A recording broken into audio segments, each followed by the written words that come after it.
At 0130 hours on January 30th, 1944, 767 Rangers from the 1st and 3rd Battalions crossed the line of departure and moved into darkness toward a Cisterna di Littoria, Italy.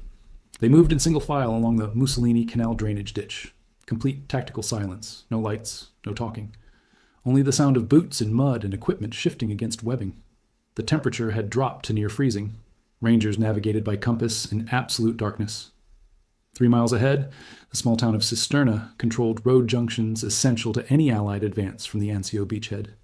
Intelligence reports said German defenses forward of Cisterna were thin. Scattered outposts, light resistance. The Rangers would infiltrate through German lines, seize Cisterna before dawn, and hold it until the 3rd Infantry Division attacked to link up with them. But intelligence was wrong.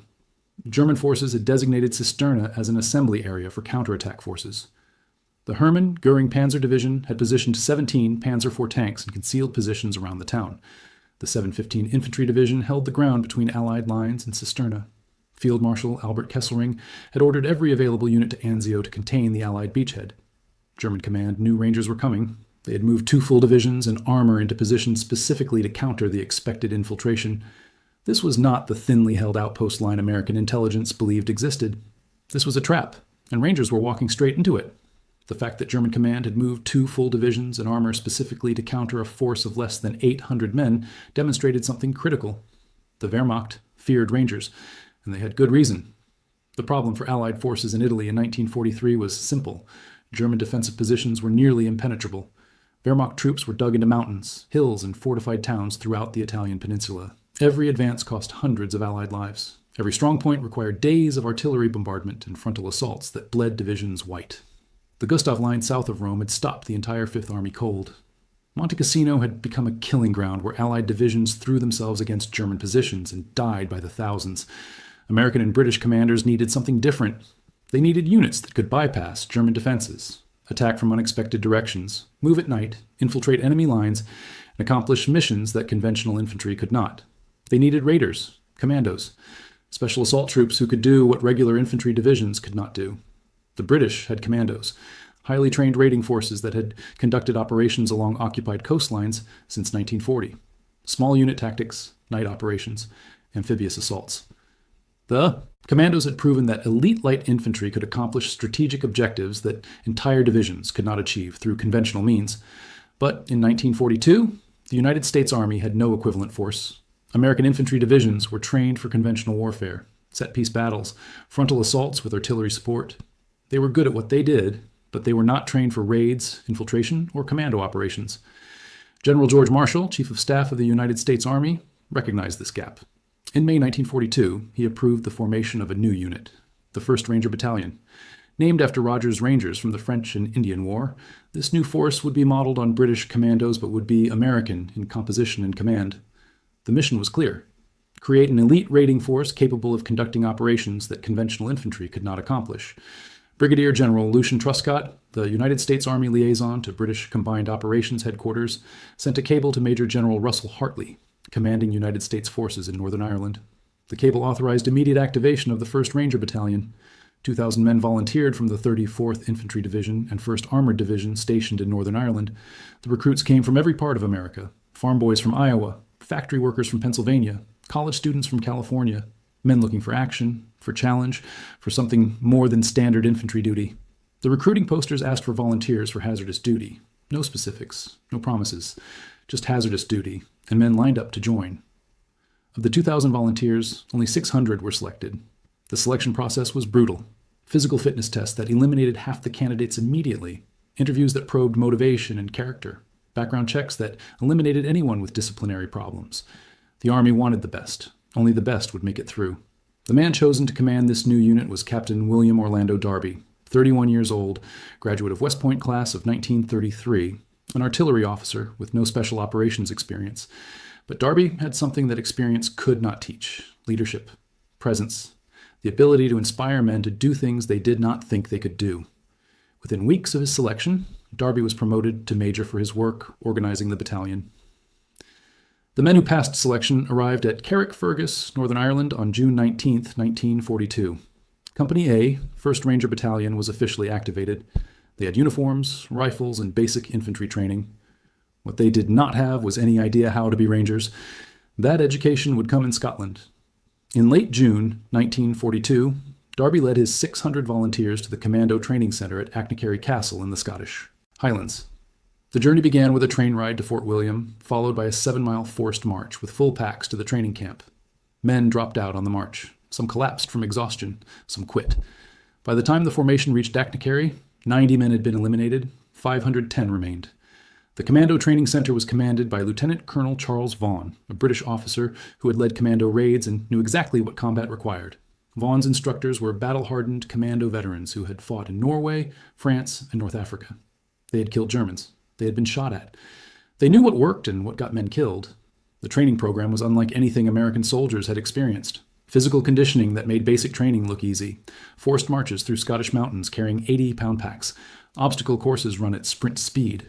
Rope climbs, cliff scaling, hand-to-hand combat. All conducted in the cold, rain, and mud of the Scottish Highlands. But physical conditioning was just the beginning.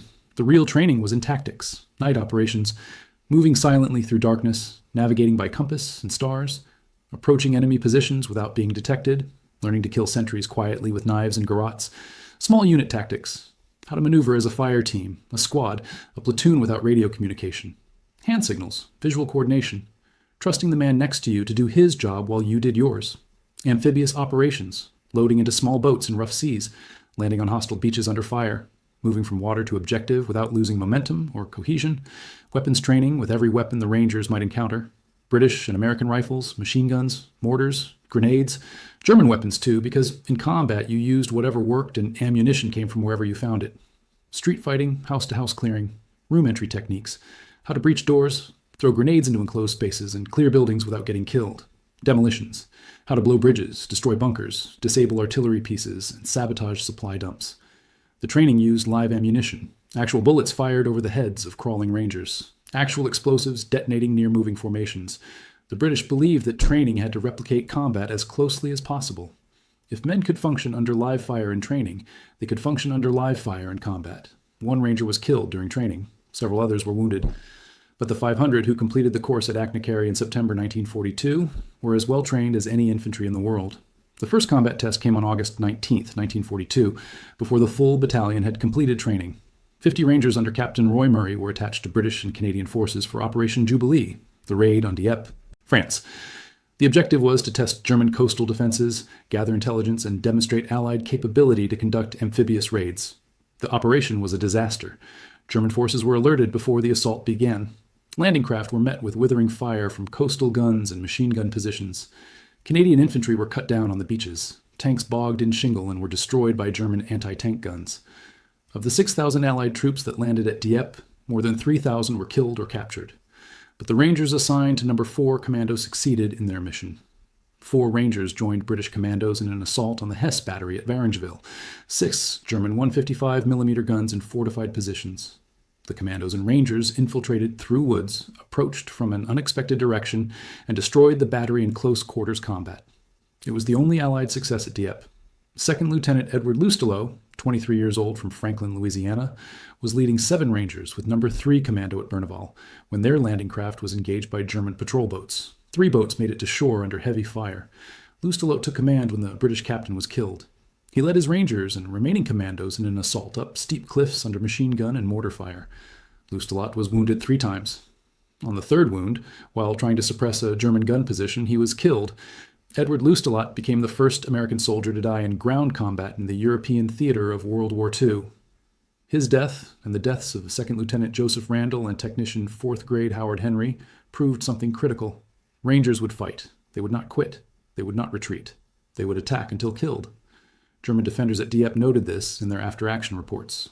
American Rangers attached to commando units displayed exceptional aggression and disregard for casualties. This observation would be repeated in every subsequent engagement where Rangers fought German forces. In November 1942, the 1st Ranger Battalion deployed to North Africa as part of Operation Torch, the Allied invasion of French Morocco in Algeria. The Rangers were assigned a critical mission: capture the coastal batteries at Arzew, Algeria, before they could fire on the invasion fleet.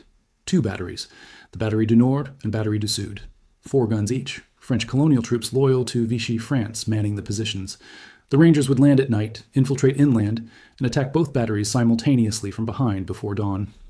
At 0100 hours on November 8, 1942, two companies of Rangers landed on beaches east of Arzu in complete darkness. They moved inland using compass navigation. No lights, no noise. Complete tactical silence. Company Able moved north toward the Batterie du Nord. Company Baker moved south toward the Batterie du Sud. Both companies approached their objectives undetected. At 0330 hours, both Ranger companies assaulted their objectives simultaneously. The French defenders were caught completely by surprise.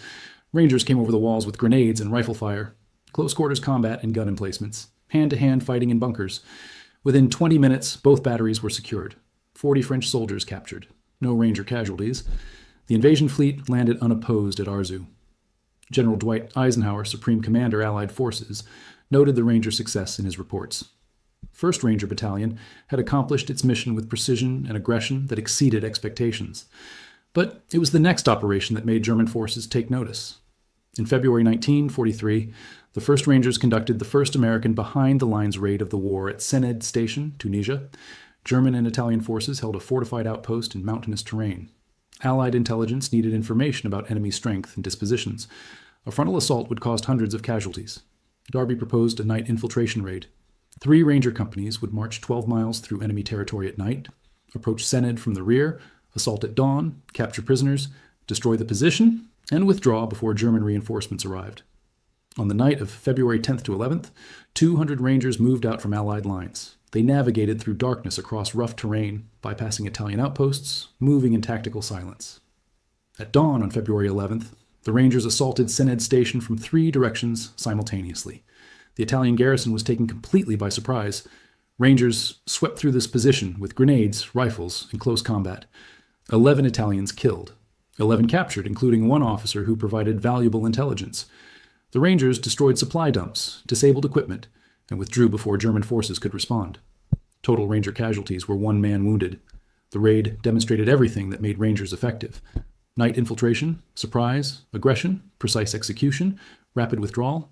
Conventional infantry would have required artillery preparation, air support, and a frontal assault that would have alerted every German unit in the area. Rangers did it with stealth and violence of action that gave the enemy no time to respond. The operation that established Ranger reputation beyond any doubt came in March 1943 at El Guettar, Tunisia. American forces under General George Patton were stopped cold by German defenses in mountainous terrain. The key position was Jebel el Ankh, a fortified hill that dominated the approaches to El Guettar. 2 American infantry battalions had assaulted the position and been shot to pieces. German machine guns in concrete bunkers covered every approach. Artillery fire from concealed positions destroyed anything that moved in daylight. The hill was considered impregnable to frontal assault. Patton gave the mission to the Rangers. Darby studied the terrain and proposed a night approach march. The Rangers would move 12 miles around the German flank through unmapped mountain terrain at night, climb the backside of Jebel el Ankh in darkness, and assault at dawn from the direction the Germans did not expect to be attacked. On the night of March 20th, the entire 1st Ranger Battalion moved out. They navigated by compass through mountains with no trails. They climbed rocky slopes carrying full combat loads. They maintained noise discipline so complete that German sentries less than 100 meters away heard nothing. At dawn on March 21st, 6 companies of Rangers assaulted Jebel el Ankh from the rear. The German defenders were facing the opposite direction, positioned to repel frontal assaults from the valley. Rangers came over the crest of the hill with rifles, grenades, and bayonets, close combat in trenches and bunkers. Germans tried to turn their weapons around, but Rangers were already inside their positions. Within 2 hours, Jebel el Ankh was in American hands. 200 German prisoners, minimal Ranger casualties. Patton now had his breakthrough. American armor poured through the gap the Rangers had created. The Battle of El Guettar became the first major American victory against German forces in World War II, and it was Rangers who made it possible. German intelligence reports from Tunisia noted the 1st Ranger Battalion as a significant threat. Small unit, lightly armed, but exceptionally well trained and led, capable of night infiltration operations that bypassed German defensive positions, willing to close with German forces in hand-to-hand combat, did not retreat under fire. German commanders began planning defenses with the assumption that Rangers might appear anywhere, from any direction, at any time. The success of the 1st Ranger Battalion led to rapid expansion. In April 1943, Darby was ordered to form 2 additional battalions. The 3rd and 4th Ranger Battalions were activated in North Africa using volunteers from 7th Army units that had combat experience. Darby provided the cadre. Officers and non-commissioned officers from the 1st Battalion became the training staff for the new units. In 3 weeks, Darby trained 2 new Ranger battalions to the same standards as the 1st. The invasion of Sicily in July 1943 saw all 3 Ranger battalions in action. The 1st and 4th Rangers landed at Gela ahead of the 1st Infantry Division. Their mission was to secure the port and neutralize Italian coastal defenses before the main landing force came ashore.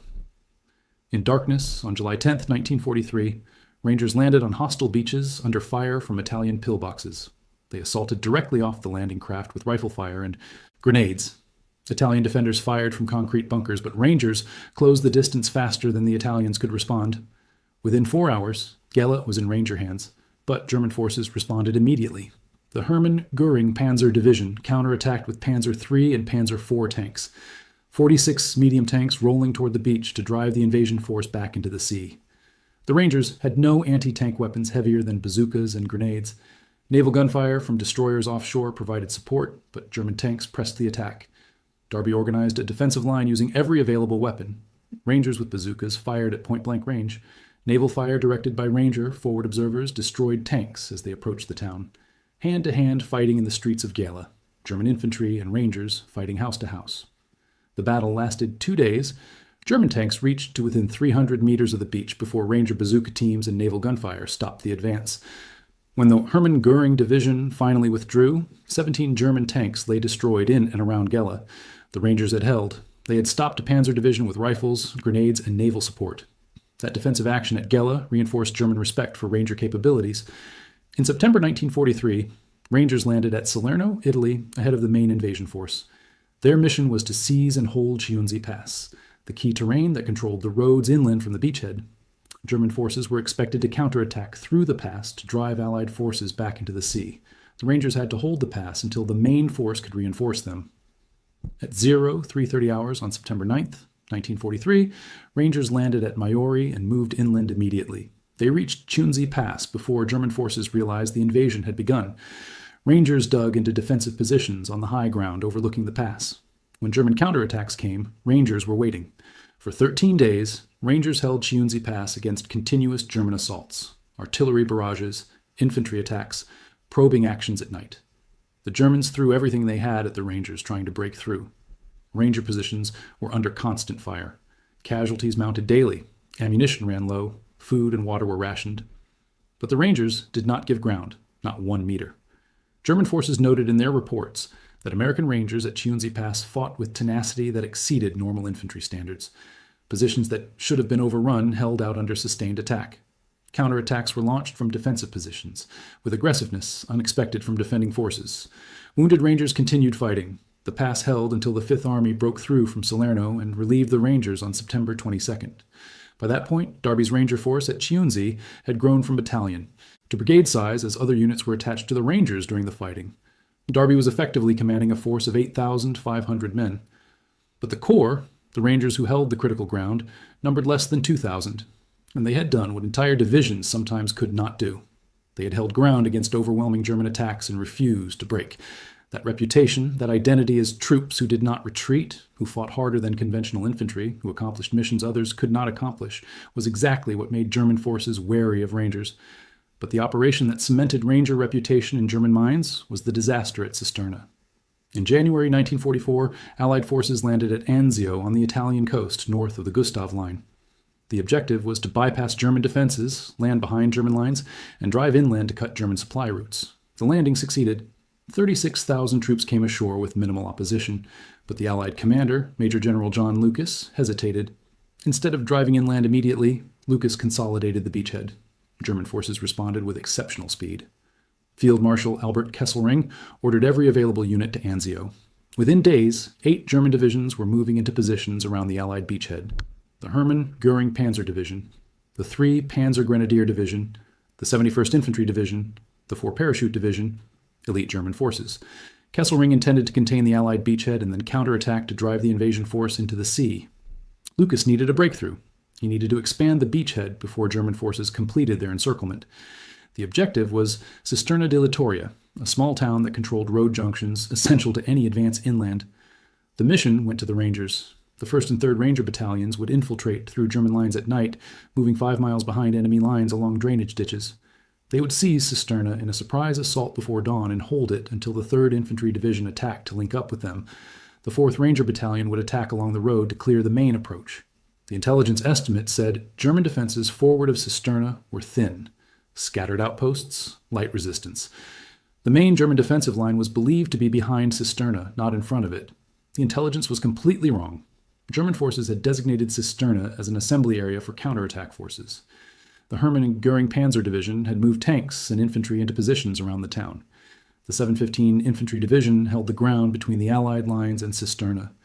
Instead of lightly held outposts, Rangers would be infiltrating directly into the main German defensive concentration. At 01:30 hours on January 30th, 1944, the 1st and 30 Ranger battalions crossed the line of departure and moved into no man's land. 767 Rangers in single-file column, moving along the Mussolini Canal drainage ditch. They navigated in complete darkness. No lights, no noise. Tactical silence absolute. They passed within meters of German positions without being detected. For the first 3 miles, the infiltration went perfectly.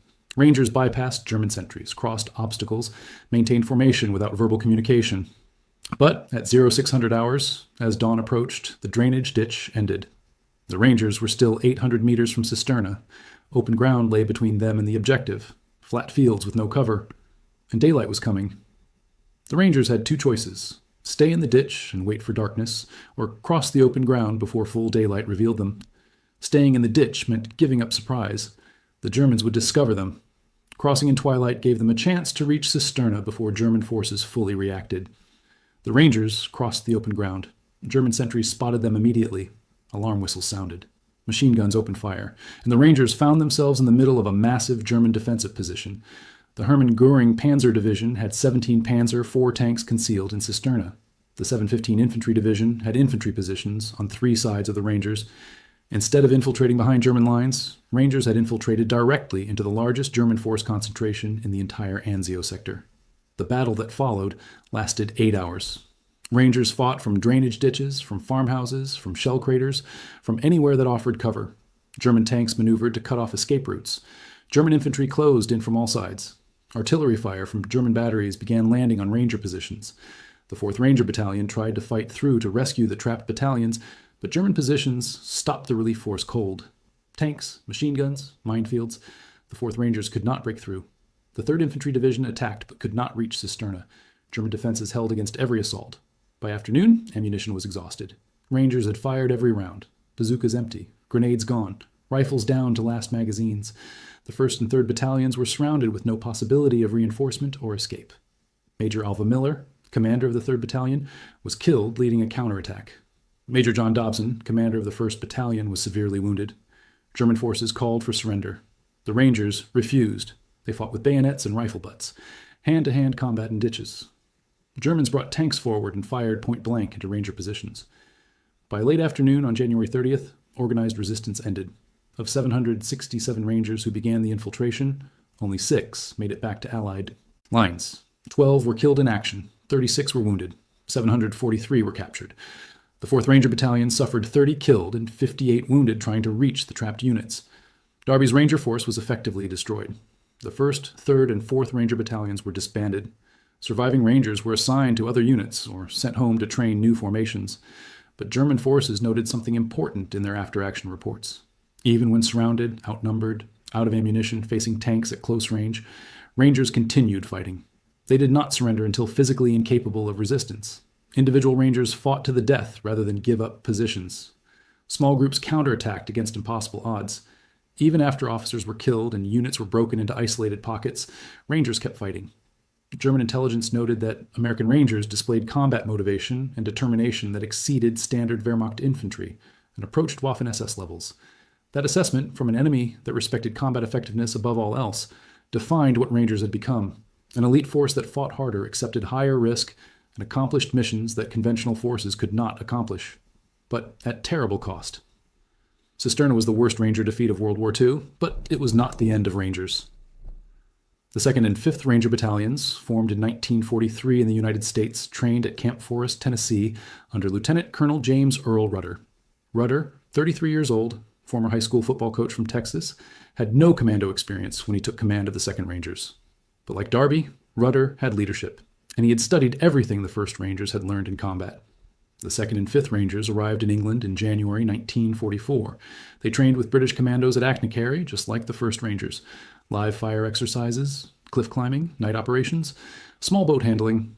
The mission they trained for was unlike anything Rangers had attempted before. On D-Day, June 6, 1944, Rangers would assault Pointe du Hoc, a 100-foot cliff on the Normandy coast. German intelligence reported 6 155mm guns in concrete emplacements at the top of the cliff. Those guns could fire on both Utah and Omaha beaches.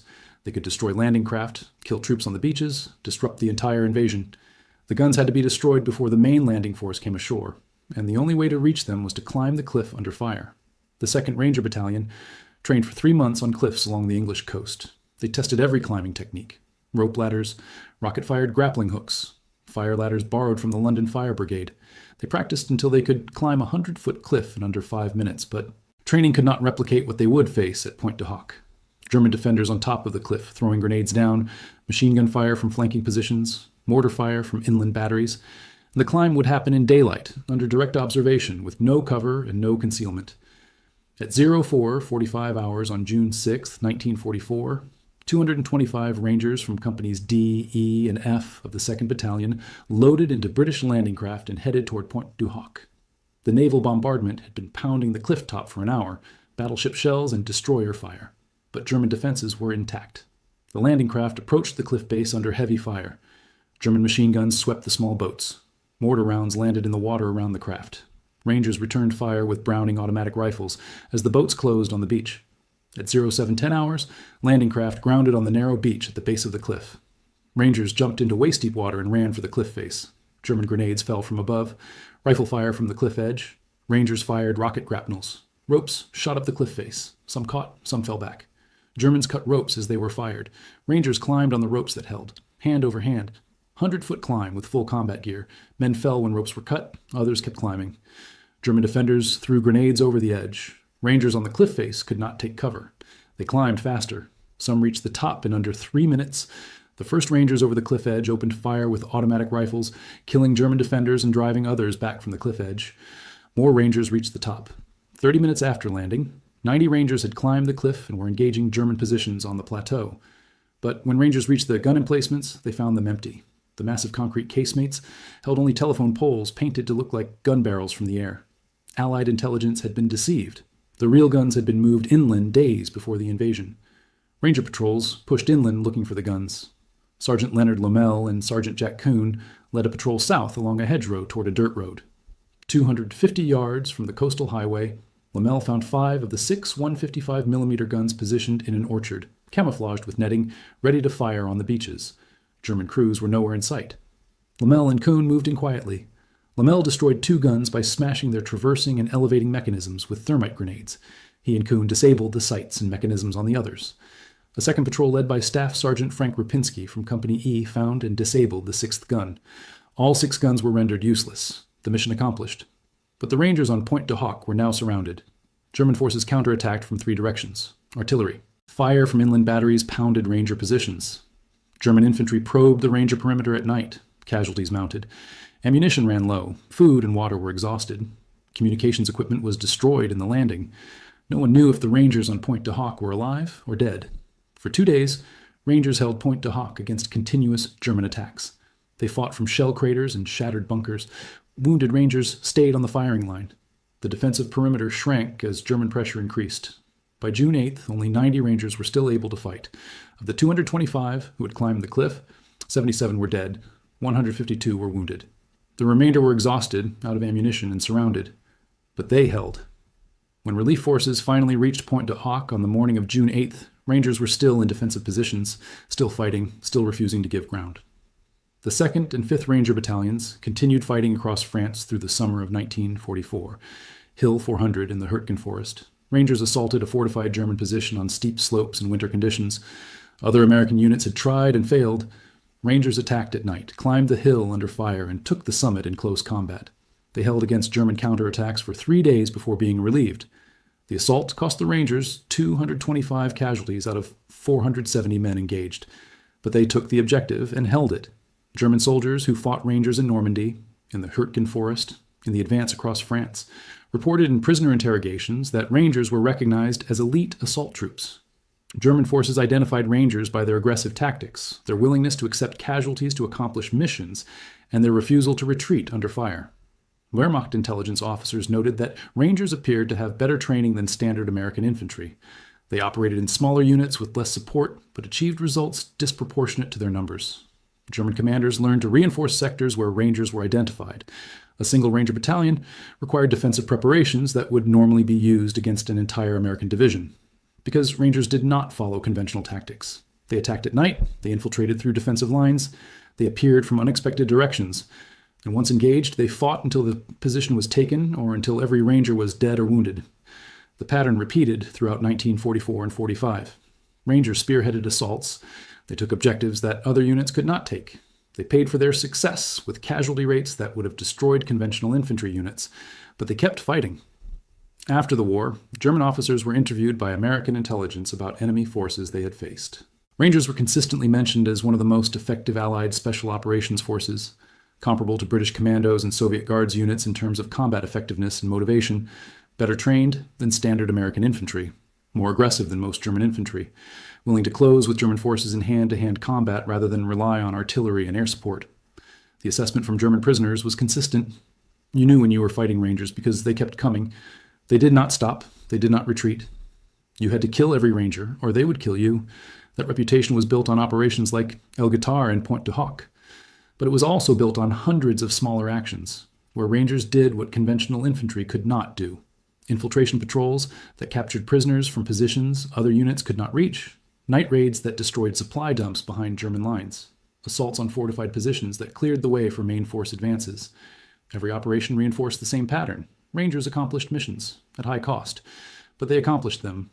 William Darby did not survive the war. On April 30th, 1945, Darby was Assistant Division Commander of the 10th Mountain Division in northern Italy. German forces were collapsing, but still fighting. Darby was standing outside a command post in Torbay when a German 88mm shell exploded 30 feet away. Shrapnel struck Darby in the heart. He died 2 minutes later, 2 days before Germany surrendered. George Patton said of Darby that he was the bravest man Patton had ever known. Lucian Truscott, who had authorized the creation of Rangers in 1942, called Darby one of the finest soldiers in the United States Army. Darby was posthumously promoted to brigadier general. His name is on Ranger schools, Ranger facilities, and memorials across America. But in 1945, his death was just another casualty in the final days of the war. James Rutter survived. He commanded the 2nd Rangers through D-Day and into December 1944 when he took command of the 109th Infantry Regiment. Rutter stayed in the Army Reserve after the war and became president of Texas A&M University in 1959. He died in 1970. Every year on June 6th, surviving Rangers from Pointe du Hoc gathered at the cliff in Normandy. Fewer each year as age and time took their toll. In 1984, President Ronald Reagan visited Pointe du Hoc for the 40th anniversary of D-Day. 62 Rangers who had climbed the cliff were there. Reagan spoke at the site. He called them the boys of Pointe du Hoc, the men who took the cliffs, the champions who helped free a continent, the heroes who helped end a war. Those words captured what Rangers represented. Not just elite soldiers, not just special operations forces, but men who did what needed to be, done regardless of cost, who took objectives others could not take, who fought when fighting seemed impossible, who climbed cliffs under fire because that was the mission. The Rangers of World War II were disbanded after the war ended. The Army decided that special operations forces were not needed in peacetime. Ranger battalions were deactivated. Training centers were closed. The lessons learned were filed away. But the need for Rangers returned. In Korea, in Vietnam, in every conflict where conventional forces needed elite light infantry to accomplish missions that required special training and exceptional motivation. The 75th Ranger Regiment, formed in 1974, carries the lineage of the World War II Ranger battalions. The scroll they wear comes from Darby's Rangers. The training they undergo follows the same principles established at Achnacarry: physical conditioning, small unit tactics, night operations, live fire exercises, the expectation that Rangers will accomplish missions others cannot accomplish, the standard that Rangers do not retreat, they do not surrender, they complete the mission or die trying. The question of why German forces feared Rangers more than other Allied units has a simple answer. Germans feared Rangers because Rangers were different, not better armed, not more numerous, not supported by better artillery or air power. Rangers were feared because they fought differently. They accepted risk that conventional infantry avoided. They attacked from directions no one expected. They operated at night when other forces stayed in defensive positions.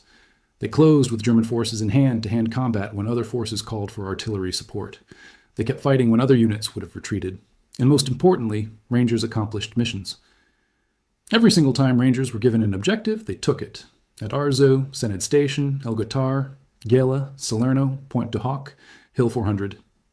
Rangers took the objective, sometimes at terrible cost. Cisterna was a disaster that destroyed 3 Ranger battalions. But even at Cisterna, Rangers fought until physically unable to continue. German forces learned that Rangers could not be intimidated, could not be bluffed, could not be scared into retreating. You had to kill Rangers, and killing Rangers required overwhelming force. That was the source of German fear, not fear of Rangers as superhuman soldiers, but fear of Rangers as soldiers who would not quit, who would keep fighting no matter what, who would take casualties that would break other units and keep attacking. German tactical doctrine relied on defensive positions strong enough to stop Allied attacks. Machine guns in concrete bunkers, artillery fires on pre-registered impact zones, minefields and obstacles that channeled attackers into kill zones. Those defenses stopped conventional Allied infantry. They slowed attacks. They forced Allied commanders to bring up more artillery, more air support, more troops. German forces could trade space for time because Allied attacks were predictable. But Rangers were not predictable. They went around defenses. They infiltrated through defensive lines. They attacked at night from the rear. They bypassed strong points and struck objectives directly. German forces could not rely on defensive positions to stop Rangers because Rangers did not attack defensive positions the way conventional infantry attacked defensive positions. And when Rangers did attack defended positions directly, like at Pointe du Hoc or Hill 400, they did it with such speed and violence that German defenders did not have time to develop effective responses. Rangers were on top of German positions before defensive fires could be organized. Close combat, grenades, bayonets, fighting at ranges where German advantages in machine guns and artillery did not matter. That combination of unconventional tactics and extreme aggression made Rangers uniquely dangerous to German forces. Not because Rangers were invincible, they took casualties, they suffered defeats, but because Rangers were unpredictable and relentless. You never knew where Rangers would attack. You never knew when they would come. And once they came, they would not stop until the mission was accomplished or until every Ranger was dead. That uncertainty, that knowledge that Rangers might appear anywhere, from any direction, at any time, and would fight to the death once engaged, created psychological pressure that conventional forces did not create. German units facing Rangers had to maintain higher alert levels. They had to defend in all directions. They had to assume that any nighttime movement might be a Ranger infiltration. They had to prepare for attacks from unexpected directions. The cost of that defensive posture was exhaustion, stress, reduced effectiveness of German forces that had to guard against Ranger operations. One Ranger battalion required German defensive preparations, equivalent to facing an entire American division. Not because Rangers had equivalent firepower, but because Rangers created disproportionate threat through tactics and aggression. That force multiplier effect was exactly what the United States Army wanted when it created Rangers in 1942. A small elite force that could accomplish strategic missions without requiring division-size resources. Rangers proved the concept worked. They proved that properly trained and led infantry could achieve results far beyond their numbers. They proved that aggression, speed, and unconventional tactics could defeat superior German defensive positions. And they proved that American soldiers, given the right training and leadership, could match or exceed any military force in the world. That legacy continues in today's 75th Ranger Regiment. The training, the standards, the expectation that Rangers lead the way. That phrase, Rangers lead the way, came from Omaha Beach on D-Day. When the 29th Infantry Division was pinned down by German fire, unable to advance off the beach, Brigadier General Norman Cota found Ranger companies mixed with the division. Cota asked what unit they were. They replied, 5th Rangers. Cota said, well then, Rangers lead the way. And they did. Rangers moved off the beach, cleared German positions, and opened paths for the 29th Division to advance. That moment, captured in unit histories and memoirs, defined what Rangers represented. When conventional forces could not advance, Rangers led the way. When missions seemed impossible, Rangers accomplished them. When fighting required extreme risk and exceptional courage, Rangers volunteered. The Rangers of World War II were not superhumans. They were ordinary American soldiers who underwent extraordinary training and accepted missions that required extraordinary sacrifice. They came from farms and factories and cities across America. They volunteered for hazardous duty. They trained harder than any infantry in the world. They fought in every theater of World War II. And they established a reputation that made German forces change their tactics, reinforce their positions, and prepare specifically for Ranger operations. That is why German troops feared United States Army Rangers more than other Allied units. Not because Rangers were invincible, but because Rangers were relentless, unpredictable, and willing to pay any price to accomplish the mission. If you found this story compelling, please take a moment to like this video. It helps us share these important military histories with more people who appreciate the sacrifices made by these soldiers. Subscribe to stay connected with more stories from World War II. Each one deserves to be remembered. Each one teaches us something about courage, leadership, and the price of freedom. We would love to hear from you in the comments. Tell us where you are watching from, or if you have connections to World War II history through family or research.